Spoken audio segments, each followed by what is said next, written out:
She called me her driver at a party I partly paid for. She said it loudly so everyone could hear. Afterward, I pulled her aside to talk, but she just rolled her eyes and said, "You should be glad I even let you in." I didn't argue. I didn't raise my voice. I simply grabbed my jacket and left. 2 weeks later, her parents showed up at my door. Strange, you can spend years with someone and still not really know them. Or maybe I saw the signs but didn't want to believe them.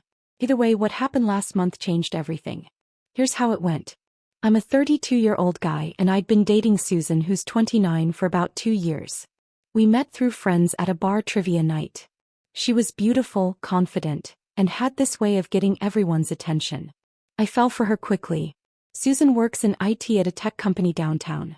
It's an entry-level job, not great pay, but she always acted like she ran the place. I'm a general contractor. I run my own small business. It's not fancy, but I built it from the ground up and it does well. Pays the bills and then some. In the beginning, things felt perfect. We spent weekends exploring the city, trying new restaurants, watching indie movies at her favorite little theater. But now that I look back, I realize there were warning signs. Little comments about my clothes. Jokes about my truck. And in 2 years, she never introduced me to anyone from her job. I ignored all that because I was in love. About a month ago, Susan told me her company was throwing a fancy party at a nice hotel downtown. She was helping organize it and was stressed about making it perfect. Jessica from IT is bringing her boyfriend, she mentioned one night while scrolling on her phone. He's a lawyer or something. Oh, can you bring someone? I asked, not thinking much of it. I could come if you want support. She hesitated for a second, but I noticed it. I guess you could come, she finally said. But it's just boring work stuff. She'd been stressed about money lately. Her rent went up and she hinted she might need to move. So I offered to help with party costs. I ended up paying for her new $450 dress, a $200 gift basket for her boss, and other supplies. Not a huge amount, but still it wasn't nothing. The night of the party I dressed up. Wore my best suit, got a fresh haircut, the whole thing. Susan barely noticed. She only asked if I remembered the gift basket.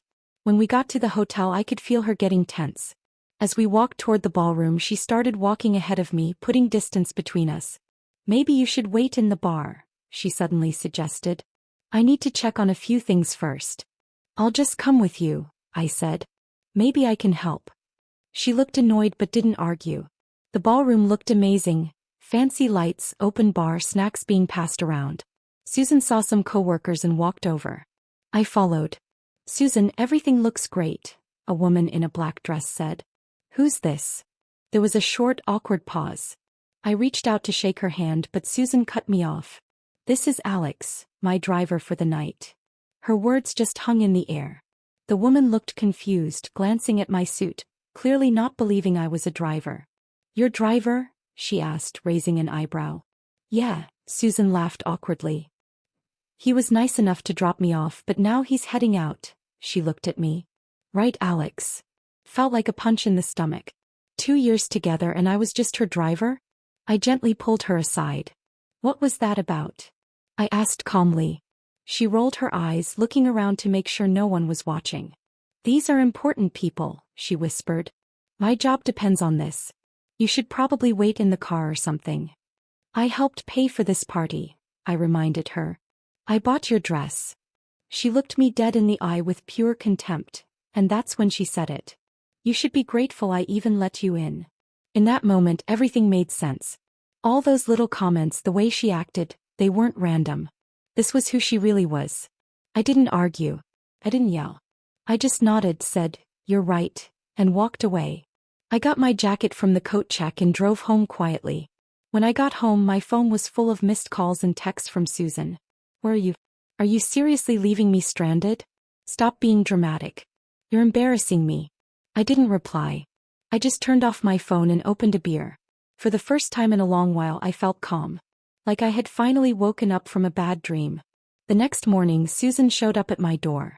Her eyes were puffy like she had been crying, but her makeup was perfect. Like always. That was Susan. Always ready to impress. "What happened last night?" she asked.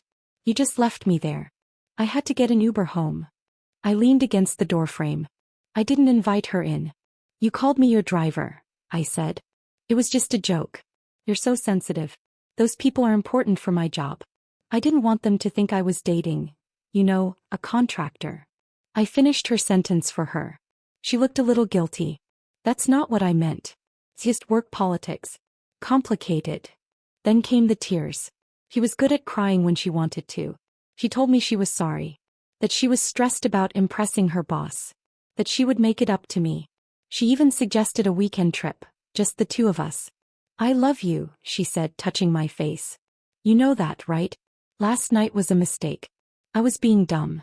I acted like I believed her. I invited her in. Made her coffee. Listened to her excuses. She left a little later looking like she thought everything was fine now. For the next few days things seemed normal, on the surface. Susan was more affectionate than usual. Constant heart emojis. Talking about our future. About a week after the party she called me sounding excited. Babe, guess what?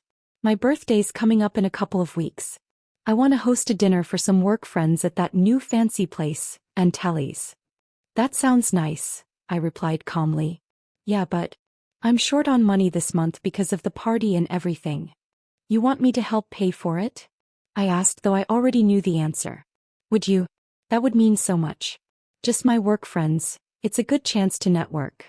I noticed she didn't invite me to the dinner. How much? About $1,200 for the private room. They need a card on file. I can give you my card, I said. Let me know when you need it.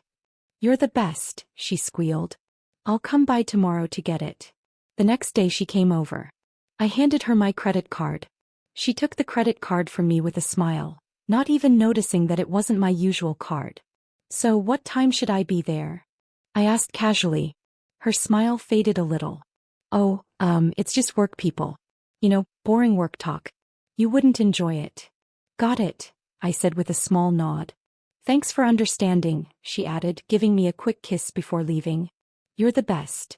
On the day of her dinner, I called my credit card company and reported the card I gave her as lost. They canceled it right away and sent me a new one. Then I got dressed in my best suit, even nicer than what I wore to her work party, and headed to Antonelli's. Instead of going through the main entrance, I sat at the bar where I could see the private dining room but stay mostly hidden behind a decorative divider. They showed up around 7:30. Susan looked amazing in a new dress I hadn't seen before, surrounded by her work friends. I recognized the woman from the work party, the one who saw Susan call me her driver. There was also a guy I didn't know who kept putting his hand on Susan's lower back. She didn't seem to mind, in fact she leaned into him. I ordered a drink and watched. They were laughing, taking photos, raising glasses. Susan looked completely different here.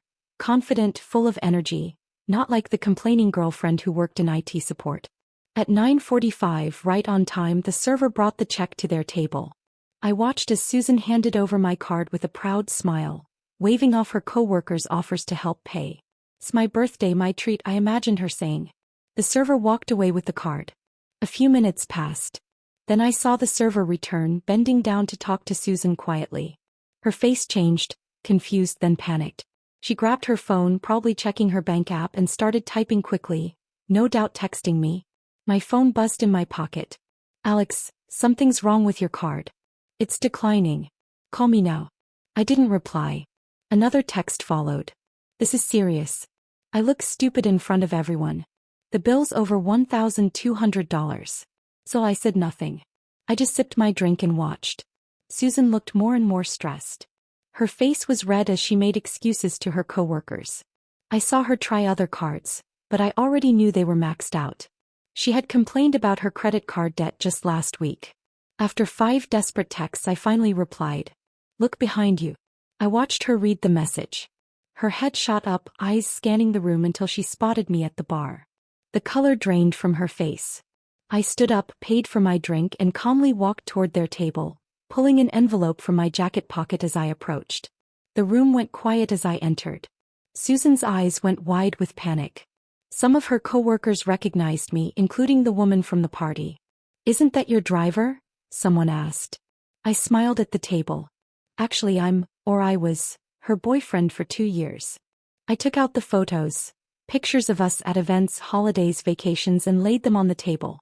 I'm also the guy who paid for her dress at your last work party, bought the gift basket for her boss and got called her driver for my troubles. No one said a word. The guy who'd been touching Susan pulled away. Her boss stared at the photos with a serious expression. Alex, can we talk outside? Susan hissed, her face bright red. No need, I said calmly. Just wanted to wish you a happy birthday, and let you know the card was cancelled yesterday.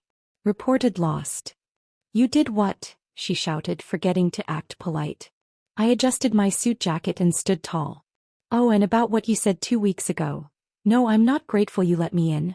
But I am grateful I finally saw the truth. I turned to the others. Enjoy your evening. The bill's all yours, Susan. He jumped up, grabbing my arm. You can't just leave. At least pay for the bill. I looked at her hand, then back at her. I said softly, then walked out. Behind me, I heard the room erupt. Susan yelling my name, people whispering, someone suggesting they all split the bill. I never looked back. The next day, Susan wouldn't stop texting and calling. Sometimes she begged me to forgive her. Other times she threatened to ruin my reputation. I blocked her number. She came to my house twice, but I didn't open the door. She left voicemails from her friends' phones, crying and apologizing. I deleted them without listening. About a week later, one of her coworkers messaged me on LinkedIn. Turns out there was an HR investigation at her job. Her boss found out Susan had been lying, saying she did work on projects she wasn't even part of. And the guy touching her at the restaurant? He was a senior developer she'd been secretly seeing. After the dinner mess, he distanced himself from her fast. 2 weeks after the birthday dinner disaster, there was a knock at my door. I opened it and saw an older couple who looked a lot like Susan. It was her parents. Mr. and Mrs. Davis, I said, surprised. I'd only met them once when they were passing through town. Alex, her dad said, looking uncomfortable. Can we come in? I let them inside, curious why they were here. We sat in the living room. The room felt tense and awkward. We wanted to apologize, her mom finally said. For Susan's behavior. For everything. Her dad nodded. She's been a mess since that night at the restaurant. Lost her job. Had to move back home with us. I'm sorry to hear that, I replied. Part of me meant it. I didn't want Susan to be miserable. I just wanted her out of my life. No, don't be sorry, her mom said firmly. She did this to herself. We've always known Susan could be materialistic, her dad admitted, looking ashamed. We probably spoiled her too much. Told her to find someone financially stable. Told her to use her looks while she had them. But we never thought it'd go this far. That explained a lot. I remembered her dad joking once about Susan landing a big fish, when he found out I owned my own business. She told us what happened, her dad went on. Not the whole truth at first. She said you embarrassed her. But later we got the real story. Her mom pulled an envelope from her purse. She's too ashamed to come herself.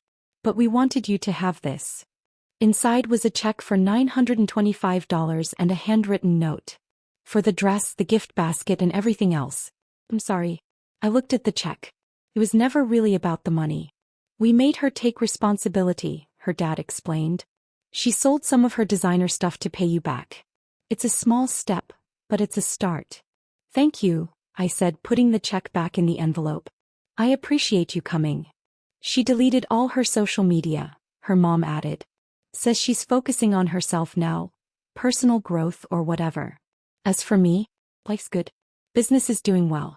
I've started dating again, slowly. Last week I had coffee with a woman who's a kindergarten teacher. When I told her I'm a contractor, she asked real questions and seemed actually interested in what I do. Sometimes I think back to that hotel ballroom when Susan called me her driver. It hurt at the time, but now I'm grateful it happened. Some people show their true colors during big moments. Others reveal themselves through little mean comments. Either way, when someone shows you who they really are, believe them the first time. I just wish I had believed it sooner. Quick update for those asking about the credit card. No, she couldn't get in trouble for fraud. I gave her the card myself. I just reported it as lost, not stolen. In that case, the bank cancels it and sends a new one. And yeah, leaving her stuck with the bill was a little petty. But after 2 years of being treated like an ATM with a truck, I think I earned that moment.